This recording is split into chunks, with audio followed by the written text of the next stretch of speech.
नमस्कार मित्रों, स्वागत है आपका अध्ययन गैलेक्सी की यूट्यूब चैनल पर। मैं हरिओम शुक्ला आप सभी का स्वागत नंदन अभिनंदन करता हूं। हम सभी लोग आज अपने चैनल पर संधि प्रकरण के भाग 3 के विषय में जानकारी प्राप्त करेंगे। उससे पूर्व मैं बताता चलूं, मेरे द्वारा आपको हिंदी विषय में वर्णमाला का परिचय तथा शब्दों का वर्गीकरण तथा पूर्व में संधि के विषय में जानकारी दी गई है। संधियों में हम लोगों ने जो पढ़ लिया है उसमें मैं आपको बताना चाहूँगा कि आपने स्वर संधि तथा व्यंजन संधि को पूर्णतः तैयार कर लिया है। अगर आपने अभी तक उस वीडियो को नहीं देखा है तो आप लोग अवश्य से अवश्य उस वीडियो को देख लें तथा इस वीडियो को अंत तक अवश्य देखें। आप लोग एक चीज़ और विनती करना चाहूँगा कि इस वीडियो को शुरू होने से पहले अपने हाथ में पेन कॉपी अवश्य ले लें, क्योंकि अगर आपने इस वीडियो को पढ़ लिया तो मैं वादा करता हूँ आपसे कि यहाँ इसके बाहर से कहीं से भी आपको विसर्ग संधि पढ़ने की आवश्यकता नहीं पड़ेगी। बस एक काम करना होगा आपको, जो मेरे द्वारा बताई गई टेक्निक्स हैं उस पर आपको काम करना होगा तथा आपको पेन कागज़ लेकर के जो चीज़ें या जो छोटी छोटी चीज़ें मैं आपको बताऊंगा उनको आपको नोट करते हुए चलना है। आइए हम सभी आज के जो क्लास है उसकी चर्चा करते हैं और उस पर आगे बढ़ते हैं। और आइए ज़्यादा बातों को न बढ़ाते हुए अपने टॉपिक पर चर्चा करते हैं।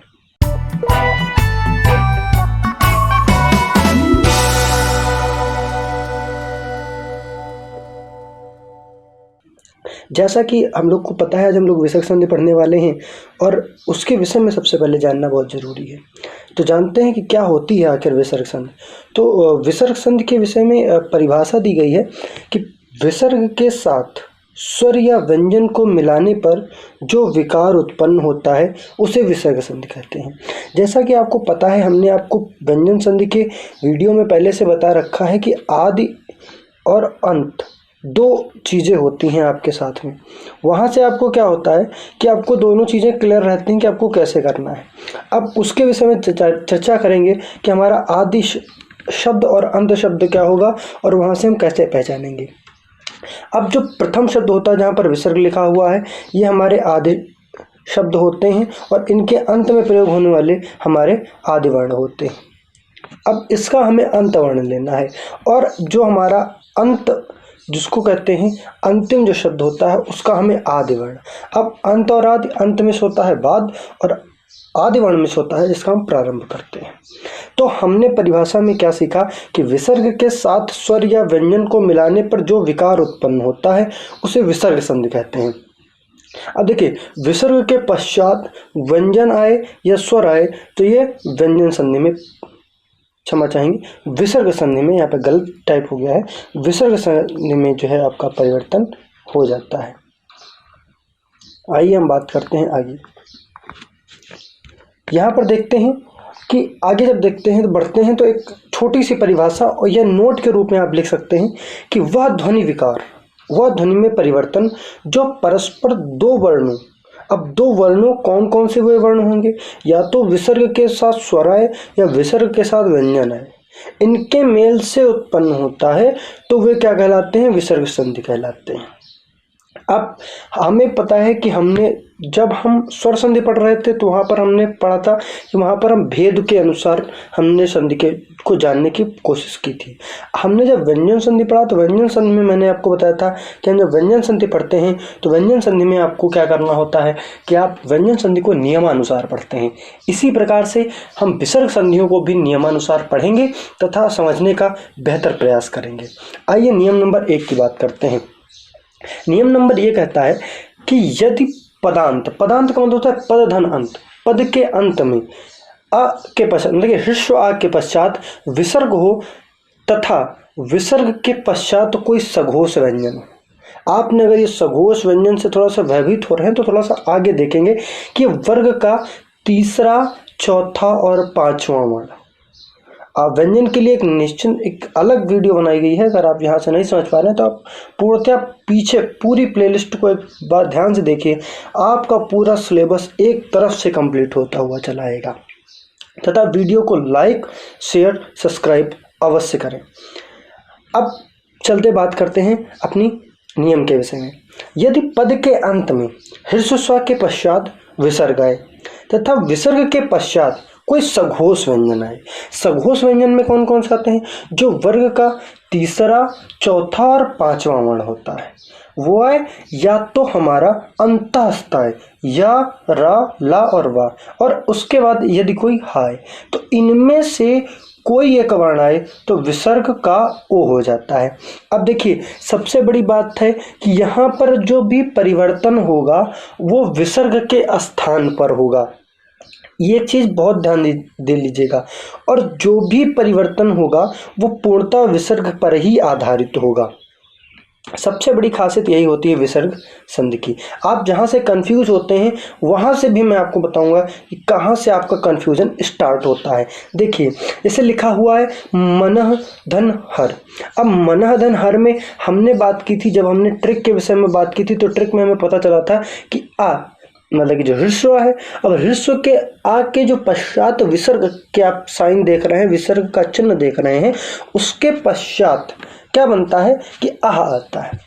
अब देखिए ये आ के बाद विसर्ग और उसके बाद ये दिया है तो क्या हो जाता है? ओ हो जाता है। अब देखिए कैसे आ रहा है। अब जब मनः धन हर में आप देख रहे हैं तो हा आपका आ रहा है। अब दो चीजें आप गौर करिएगा। दो चीजें क्या क्या गौर करने वाली हैं? ये एक ये कि मना में ना के बाद विसर्ग लगा है, और विसर्ग जब लगा है तो विसर्ग के पहले ना में देखिए आपको ह्रस्व आ सन्निहित मिलेगा, मतलब कि मिला हुआ मिलेगा। अब उसके बाद जो द्वितीय शब्द है, अब द्वितीय शब्द का जो प्रथम शब्द है या आदि शब्द आदि वर्ण है, उस आदि वर्ण में आपको हा मिलेगा। अब हम देखते हैं कि हमने जब नियम पढ़ा था तो हमने कहा था कि जब भी कोई जो प्रथम शब्द है, प्रथम शब्द का अंतिम वर्ण क्या होना चाहिए? वहां पर आपका आ होना चाहिए, मतलब ह्रस्व होना चाहिए, और आपका विसर्ग होना चाहिए। और द्वितीय शब्द मतलब कि जो अंतिम शब्द है, अंतिम शब्द का जो प्रथम शब्द है वहां पर आपका या तो कोई सघोष वर्ण होना चाहिए, या तो वहां पर अंतस्थ व्यंजन होना चाहिए, या तो हा होना चाहिए। अब देखिए यहाँ पर हा आया हुआ है। अब हमारी सारी कंडीशंस फुलफिल हो रही हैं। अब उसके बाद हमारा जो अह है, जो हमारा विसर्ग है, वो किस में परिवर्तित हो जाएगा? ओ में परिवर्तित हो जाएगा और हमारा मनोहर बन जाएगा। अब देखते हैं अगले एग्जाम्पल में, एक बार चेक कर लेते हैं कि सर यहाँ पर तो हा आया, मैं कैसे मानूं कि सघोष में जो आप बता रहे हैं कि तृतीय, चतुर्थ तथा पंचम वर्ण आएगा प्रत्येक वर्ग का, उसकी भी बात कर लेते हैं। अधा धन गति। अब अगला एग्जाम्पल है अधा धन गति। अब देखिए अधा धन गति में जो गा आप देख रहे हैं, सबसे पहले आप जो बीच में धन का जो चिन्ह लगा हुआ है उसके आगे और पीछे दोनों चीजें देखिए, उसके पूर्व में भी देखिए और उसके बाद में भी देखिए कि उसके पूर्व में आपको विसर्ग दिख रहा है, और विसर्ग से भी पूर्व में आपको ह्रस्व से जो सन्निहित है जिसको मिला हुआ धा दिख रहा है, धा व्यंजन दिख रहा है। उसके बाद अगर हम धन के पश्चात की बात करें तो वहां पर गा दिख रहा है, और गा हमारा क्या है? गा अगर बात करें तो का वर्ग का तृतीय वर्ण है, का, खा और गा। वहां पर जाने से क्या हो जाता है कि आपका ये पूरा जो नियम है इसमें पूरा हमारा ये जो शब्द है ये मिल जाता है, और हम क्या लगा देते हैं? प्रथम नियम के अनुसार इसका संधि विच्छेद कर देते हैं, और यहाँ पर आह जो है किसमें परिवर्तित हो जाता है? वो ओ में परिवर्तित हो जाता है, और ये क्या बन जाता है? अधोगति बन जाता है। आइए हम आगे चर्चा करते हैं। आगे हमने कुछ प्रैक्टिस के लिए आपके लिए रखा हुआ है, जैसे शिरः धन धार्य। अब शिरः धन धार्य में आप देख लेते हैं कि कैसे हम उसको जो है संधि विच्छेद करते हैं। अब देखिए यहाँ पर आप जब शब्द का निर्माण करेंगे तो देख लीजिए शिरः धन जो लिखा हुआ है, शिरः धन धार्य। अब शिरः धन धार्य में बहुत ही कोई ज़्यादा यहाँ पर मुश्किल बात नहीं है, आप आराम से कर लेंगे। और कैसे करेंगे? यहाँ पर आ विसर्ग निकाल लीजिए और धा देख लीजिए। अब जब विसर्ग देखा, विसर्ग मतलब शिरः है तो वहाँ पर आ भी है, आपका आ है, तो यहाँ पर क्या हो जाएगा? आपका आ जाएगा। और आ आने के बाद में क्या है? आ के बाद विसर्ग है, विसर्ग के बाद धा है, और धा जैसे ही आप देखेंगे दो धा आपका कौन सा वर्ण है? ता, था, ध। अब आपको क्या समझ में आता है कि यहाँ पर आपको तृतीय वर्ण मिल गया। और तृतीय वर्ण मिला तो उसका मतलब नियम नंबर 1 लगेगा, और नियम नंबर लगेगा तो यहाँ पर क्या बन जाएगा? आपका वर्ण बन जाएगा शिरोधार्य। ओ बन जाएगा तो यहाँ पर आपका शिरोधार्य बन जाएगा। अगर इसके पश्चात भी आपको न समझ में आए तो आपके लिए मैंने इस बार क्या किया है कि अगली जो वीडियो मैं लेकर आऊँगा वहाँ पर आपको बहुत सारे लगभग मैं 50 से 100 क्वेश्चन आपको संधि से रिलेटेड करवाऊंगा, और वो सारे क्वेश्चंस होंगे जो आपके पूर्णतः किसी ना किसी एग्जाम में आए हुए जरूर होंगे, और वहां से आप प्रैक्टिस करेंगे। लेकिन यहाँ से क्या है, आप इनको देखें और प्रैक्टिस जरूर करें। एक बार प्रैक्टिस कर लेंगे तो यहाँ से आपका जो है जो भी चीज़ें आप सीखेंगे वो आपके दिमाग में सर्कुल जो है चलती रहेंगी। अगर हम बात करें कि मनोविकार लिखा हुआ है, अब मनोविकार में आप देखेंगे क्या कि हमारा सबसे पहले परिणाम जानिए कि परिणाम हमारा क्या बन रहा था। किसी भी संधि को करते समय जब कोई शब्द हो, शब्द से संधि विच्छेद किया जा रहा हो, तो सर्वप्रथम हमें ये देखना होता है कि उसमें परिणाम क्या होता है। तो परिणाम से हमें क्या पता चलता है कि ओ बनता है, तो मनोविकार है, तो हमें स्पष्ट हो जाता है कि हमारा कहाँ से इसका विच्छेद करना है। तो यहाँ से हमारा क्या बन जाएगा, मनः धन विकार, और यहाँ पर विसर्ग लगा देंगे। अब आप इसको देखें तो अह के स्थान पर ओ का निर्माण हो रहा है। अब वाह देख रहे हैं अब मनोविकार बन रहा है। सर ये कैसे बन रहा है, तो ये उसी तरह बन रहा है जो प्रथम नियम में मैंने अभी आपको पूर्णतः समझाया हुआ है। आइए आगे बात करते हैं, आगे चर्चा करते हैं नियम नंबर 2 की। नियम नंबर 2 में काफ़ी विशिष्ट चीज़ें बताई गई हैं, आपको थोड़ा सा समझने का प्रयास करिएगा। यदि विसर्ग से पूर्व ह्रस्व आ तथा दीर्घ आ को छोड़कर कोई अन्य स्वर हो, अब कोई अन्य स्वर, अब ह्रस्व और दीर्घ आ को छोड़कर आपके जितने भी स्वर हैं वो आ जाए, तथा विसर्ग के पश्चात कोई अघोष वर्ण है। अभी तक हम सघोष की बात कर रहे थे, अब अघोष की बात कर रहे हैं। तो सघोष जितने हैं उनको आप लिफ्ट कर दीजिए, उनको छोड़ दीजिए, बचे बचाए आपके क्या हो जाएंगे, अघोष हो जाएंगे। अघोष का मतलब प्रथम प्रत्येक वर्ण के प्रथम तथा प्रत्येक वर्ण के द्वितीय वर्ण जो होंगे वो आपके अघोष हो जाएंगे। तथा आपके कौन से बचे हैं, आपका जो ऊष्म वर्ण के बचे हुए, जो ऊष्म व्यंजन के जो बचे हुए शब्द हैं, जैसे कि आपका तालव्यशा, दंतिशा और मूर्धन्यशा। अब परिवर्तन किसमें होगा, तालव्यशा और मूर्धन्यशा और दंतिशा में परिवर्तन इनका हो जाएगा। अब आइए देखते हैं कैसे होता है। जैसे कि लिखा हुआ है, जो प्रथम ट्रिक मैंने बनाई है आपके लोगों के लिए, उसमें देखते हैं कैसे क्या होगा। तो प्रथम ट्रिक में जब हम बात करते हैं तो हमने आपको बताया है कि देखिए अब आपका कोई विसर्ग है, अब विसर्ग है, विसर्ग से पूर्व क्या होना चाहिए कि आपका कोई भी, आपका ह्रस्व हो या दीर्घ हो, इसको छोड़कर कोई अन्य स्वर आया हो, विसर्ग से पूर्व आया हो। ठीक है, अब हम बात करें अगर उसके पश्चात अगर हम बात करें तो उस विसर्ग के पश्चात हमारा चा और छा आया हो। अब चा और छा क्या है हमारे, ये हमारे दोनों ही अघोष वर्ण हैं।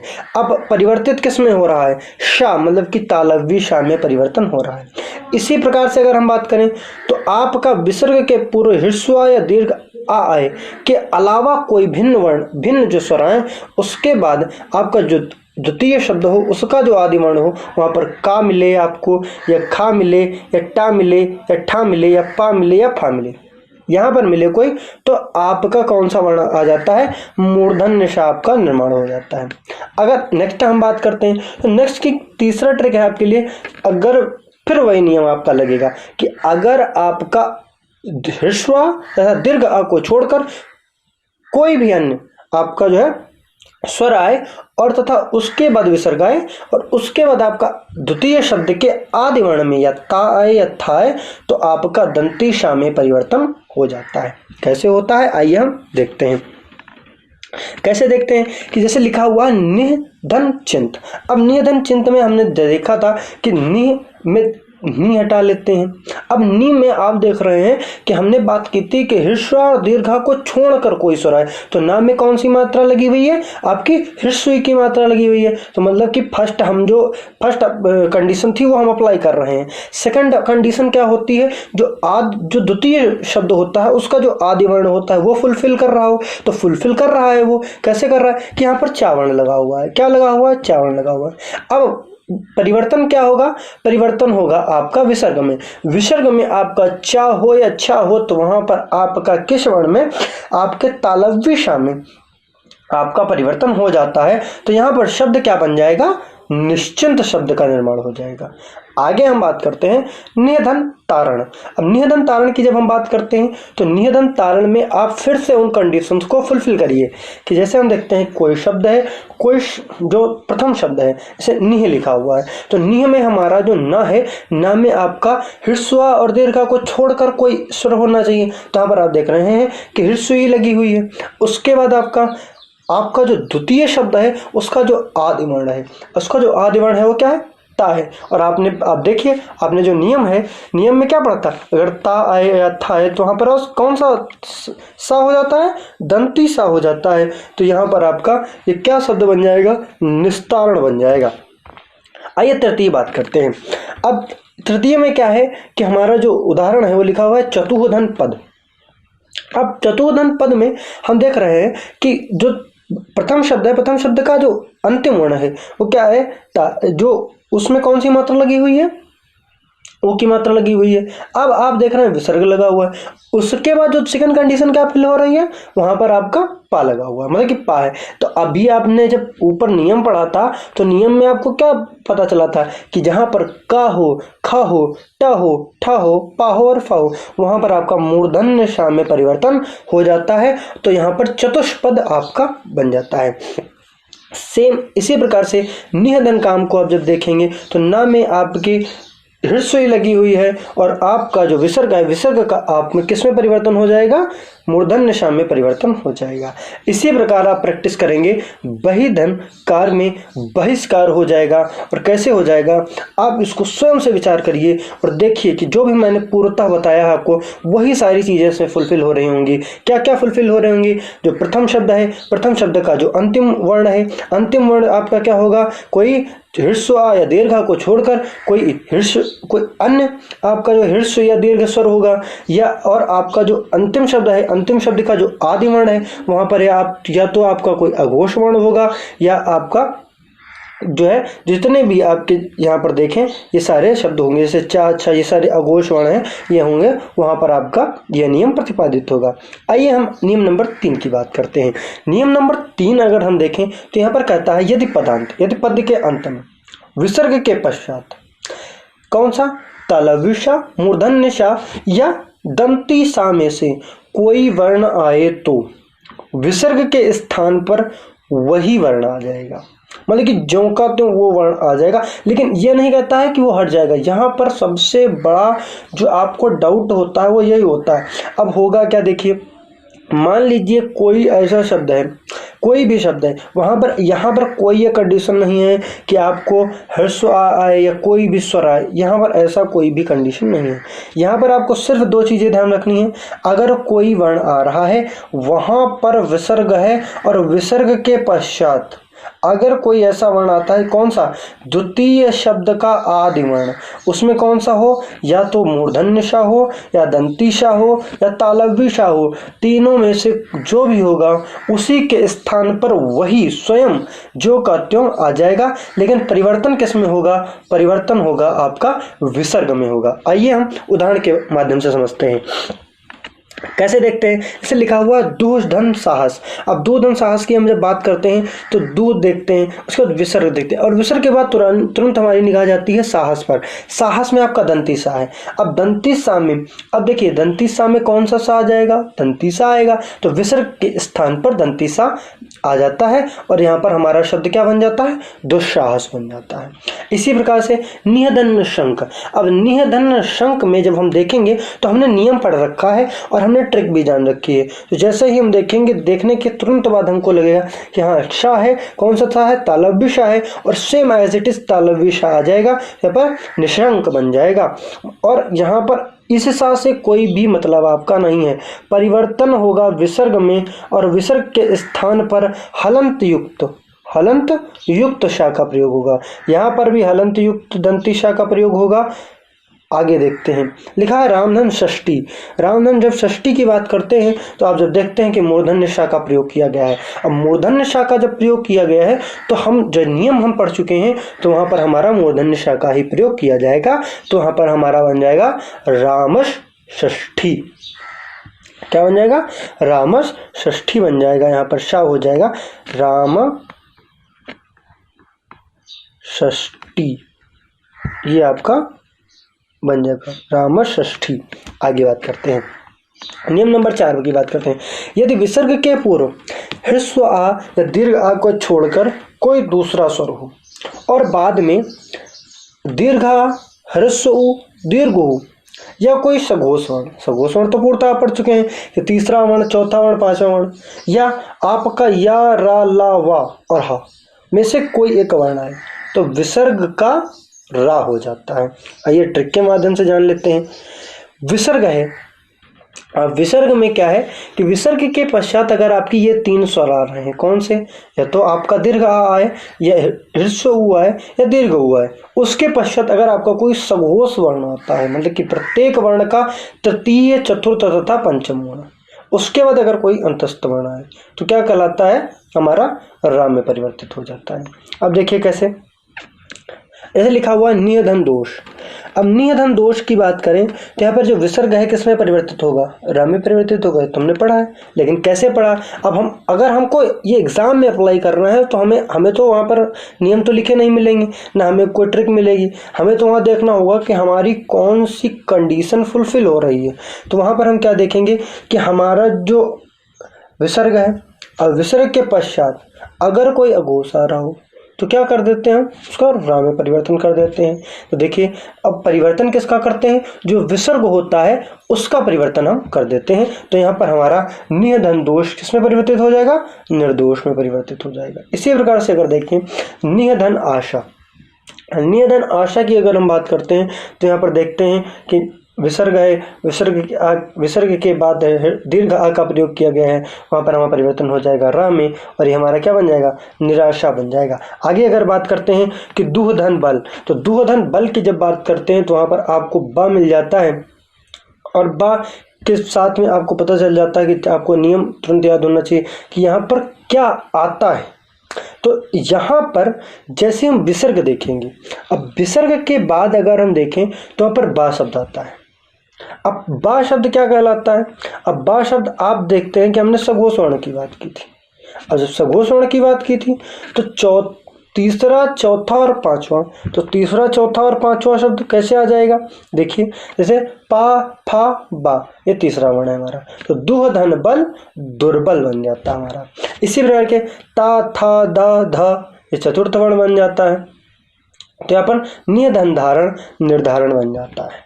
इसी प्रकार से बहिर्धनमुख, तो यहाँ पर बहिर्मुख बन जाता है आपका। आगे हम नियम नंबर 5 की अगर बात करें तो यदि विसर्ग के पूर्व ह्रस्व ई तथा विसर्ग के पश्चात रा हो तो आपका ह्रस्व ई के स्थान पर दीर्घ ई हो जाता है। अब ह्रस्व ई के स्थान पर सिर्फ नहीं, ह्रस्व ई भी हो और विसर्ग दोनों के संयुक्त के स्थान पर दीर्घ ई हो जाता है। ऐसे कुछ हम बात करते हैं, ट्रिक की बात कर लेते हैं पहले। ऐसे ई लिखा हुआ है, यहाँ पर ह्रस्व ई लिखा हुआ है, दीर्घ ई नहीं है, दीर्घ ह्रस्व ई है। अगर हम बात करें तो इसके पश्चात अगर हम बात करते हैं तो रा हो जाता है। परिणाम क्या होता है, दीर्घ ई में परिवर्तन हो जाता है। किसके स्थान पर हो जाता है, आपका विसर्ग के स्थान पर और ह्रस्व के स्थान पर। आगे देखते हैं जैसे नियधन रज, तो नियम में आपका नाम में ह्रस्व लगी हुई है, साथ में विसर्ग है, साथ में रज है। रा में जैसे ही आप रा देखते हैं तो वहाँ पर रा आपको दिखता है और ह्रस्व ई विसर्ग के साथ में दिखती है, तो वहाँ पर आपका परिवर्तन किसमें हो जाता है, दीर्घ ई में परिवर्तन आपका हो जाता है। तो क्या कहलाते हैं, नीरज बन जाता है आपका। अगर हम आगे बात करें, लिखा नियधन रस, सेम कंडीशन है आपका कि नियधन रस में आप देखते हैं कि जब आपका ह्रस्व ई है और ह्रस्व ई के साथ आपका विसर्ग लगा हुआ है, उसके पश्चात आपके जो द्वितीय शब्द के आदि वर्ण में र लगा हुआ है, तो वहाँ पर आपका नीरस बन जाता है। आगे बात करें निरो की, ये दोनों बहुत ही इंपॉर्टेंट हैं आपके, इसको आप जरूर नोट कर लीजिएगा, क्योंकि इसको नोट करते हैं क्योंकि पीछे आए हुए दोनों ही क्वेश्चंस हैं। अगर हम बात करें नियधन रोग, तो नियधन रोग में देखते हैं नाम में जो है आपका ह्रस्व ई सम्मिलित है और रा आपका लगा हुआ है, तो यहाँ पर परिवर्तन किस में हो जाएगा, बड़ी मतलब कि दीर्घ ई में परिवर्तन हो जाएगा और आपका निरोग बन जाएगा। आगे हम बात करते हैं नियम नंबर 6 की। नियम नंबर 6 ये कहता है कि यदि विसर्ग पूर्व ह्रस्व आ या दीर्घ आ तथा विसर्ग के पश्चात कोई अघोष व्यंजन प्रत्येक वर्ग का प्रथम तथा द्वितीय वर्ण हो तो विसर्ग के स्थान पर क्रमशः श श श में परिवर्तन हो जाता है। अब आप नहीं समझ पाए होंगे, इसलिए मैं कहता हूँ दंती श, मूर्धन्य श और आपका तालव्य, दंती मूर्धन्य और तालव्य। आगे अगर हम बात करें ट्रैक 1 में बात करें तो अब देखिए विसर्ग, अब विसर्ग के पूर्व में क्या हो, ह्रस्व आ हो और दीर्घ आ हो। अब विसर्ग के पूर्व आपका ह्रस्व आ हो या दीर्घ आ हो तभी हमारा ये काम चलता है। अब देखिए यहाँ पर क्या होना चाहिए, आपका ह्रस्व आ हो या इसी के साथ में दीर्घ आ हो। तो इसके बाद में आपका विसर्ग आए या चा या छा है तो यहाँ पर किसमें परिवर्तन होता है, शा में होता है। अगर यहाँ पर विसर्ग आ जाए, विसर्ग के पहले सेम कंडीशन ह्रस्व आ या दीर्घ आए तो यहाँ पर क्या हो, का खा ता था पा फा और सा हो तो सा में परिवर्तन हो जाता है। इसी प्रकार से विसर्ग से पहले ह्रस्व आ या दीर्घ आ आए तो विसर्ग के स्थान पर और उसके बाद क्या है, टा और ठा है तो शा में परिवर्तन हो जाता है। आइए देखते हैं कैसे। ऐसे लिखा हुआ है नमादनकार, तो नमादनकार में देखते हैं कि हमारा का है और वहाँ पर से किस में परिवर्तन हो जाता है, सा में परिवर्तन हो जाता है और हमारा क्या बन जाता है, नमस्कार बन जाता है। इसी प्रकार से भाधनकर तो बड़ा आ जाता है तो यहाँ पर क्या बन जाता है, भास्कर बन जाता है। कमेंट बॉक्स में कमेंट जरूर करें कि भास्कर का पर्यायवाची, ये भास्कर जो है किसका पर्यायवाची है, या भास्कर के कौन कौन से पर्यायवाची हैं। ऐसे लिखा हुआ है आदनचर, तो आदनचर में आप देखते हैं कि जो चा है, चा के परिवर्तन में विसर्ग परिवर्तन स्वरूप आपका शा परिवर्तित होता है तो क्या बन जाता है, आश्चर्य बन जाता है। नियम नंबर 7 की बात करें, यदि विसर्ग पूर्व ह्रस्व आ हो तथा विसर्ग के पश्चात आ से भिन्न कोई स्वर आए तो विसर्ग का लोप हो जाता है। बहुत ही इंपॉर्टेंट और बहुत ही सरल आपका ये नियम है। कैसे, अगर विसर्ग से पूर्व कोई आपका जो आता है वो ह्रस्व आता है और विसर्ग के पश्चात कोई भिन्न स्वर है, भिन्न स्वर का मतलब आपका कोई भी स्वर आ सकता है आपका, तो वहाँ पर क्या होता है कि आपका जो विसर्ग है उसका लोप हो जाता है। कुछ उदाहरण देख लेते हैं, जैसे अतः धन एव। अब अतः धन एव है तो आपका विसर्ग से पहले क्या है, ह्रस्व है और आपका जो विसर्ग के पश्चात क्या है, कोई भिन्न स्वर है तो यहाँ पर क्या होता है, लोप हो जाता है विसर्ग का इस कंडीशन में और बन क्या जाता है, अतएव बन गया। इसी वजह से देख लेते हैं कि यशाधन इच्छा, तो यशाधन इच्छा में यहाँ पर यश में आ आपको मिलेगा और जो द्वितीय शब्द है उसके आदि वर्ण में ई है, मतलब कि भिन्न स्वर है तो यहाँ पर लोप हो जाता है और आपका यश इच्छा बन जाता है। आइए नियम नंबर 8 की बात करते हैं। नियम नंबर 8 भी बहुत सरल है और कहता है कि यदि विसर्ग से पूर्व ह्रस्व आए तथा विसर्ग के पश्चात का खा पा फा में से कोई एक वर्ण आए तो विसर्ग का लोप नहीं होता। अभी हमने बात किया कि क्या नियम कह रहा था कि अगर विसर्ग से पूर्व कोई ह्रस्व आए या विसर्ग के बाद कोई आपका भिन्न स्वर आए तो वहाँ लोप हो जाता है। यहाँ पे क्या होता है कि विसर्ग से पूर्व यदि आए और विसर्ग के पश्चात कौन से 4 वर्ण आए, या तो का आए, या तो खा आए, या तो पा आए, या तो फा आए, इनमें में से कोई एक वर्ण आए तो विसर्ग का लोप नहीं होता है। जैसे कि अब ट्रिक में भी देख सकते हैं और हम उदाहरण की बात करेंगे। अधाधन पतन, अब अधाधन पतन में देखते हैं कि अधाधन पतन में विसर्ग है और विसर्ग के पश्चात किस वर्ण का प्रयोग किया गया है, पा का प्रयोग किया है तो हम यहाँ पर उसका लोप नहीं करेंगे, अधाधन पतन। इसी प्रकार से आप देख सकते हैं प्रातः धन काल, अब प्रातः के बाद विसर्ग लगा है और उससे पहले आ है, ता में आ का प्रयोग है और काल यहाँ पर का का प्रयोग किया गया है। इसी प्रकार से आपका अंतःकर शब्द बन जाएगा। ये दोनों बहुत ही इंपॉर्टेंट है। आगे बात करते हैं, अंतिम नियम की बात करते हैं विसर्ग संधि से लेकर के कि विसर्ग के आगे पीछे आ हो तथा पहला आ और विसर्ग लगाकर प्रथम नियमानुसार ओकार हो जाता है। जब हमने प्रथम नियम पढ़ा था कि अगर विसर्ग के पूर्व आ हो तो क्या हो जाता है, ओ हो जाता है। अब ओ जब हो जाएगा तो इसको हम ओकार कहते हैं। अब या आकार हो जाता है और बाद वाले आ का लोप होकर उसके स्थान पर लुप्ताकार का चिन्ह लग जाता है। आइए समझने का प्रयास करते हैं। जैसे लिखा है प्रथमा धन अध्याय। अब प्रथमा धन अध्याय में देखते हैं कि प्रथमा, अब देखिए प्रथम में जो आपका विसर्ग लगा है और विसर्ग से पहले आ है तो यहाँ पर ओ बन जाएगा तो हमारा शब्द क्या बन जाएगा, प्रथमो अध्याय।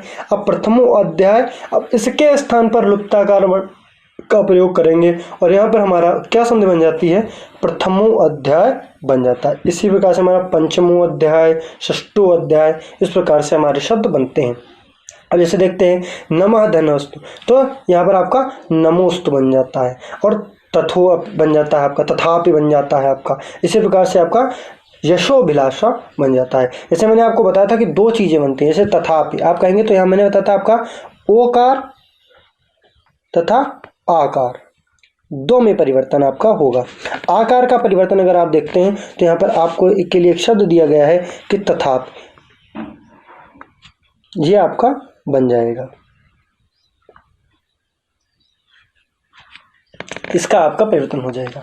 आप सभी लोग कमेंट बॉक्स में कमेंट करके अवश्य बताएं कि आप सभी को वीडियो कैसा लगा। चैनल को लाइक करें, शेयर करें तथा सब्सक्राइब करें। घर पर रहें, सुरक्षित रहें, अपना ख्याल रखें, पढ़ते रहें। धन्यवाद।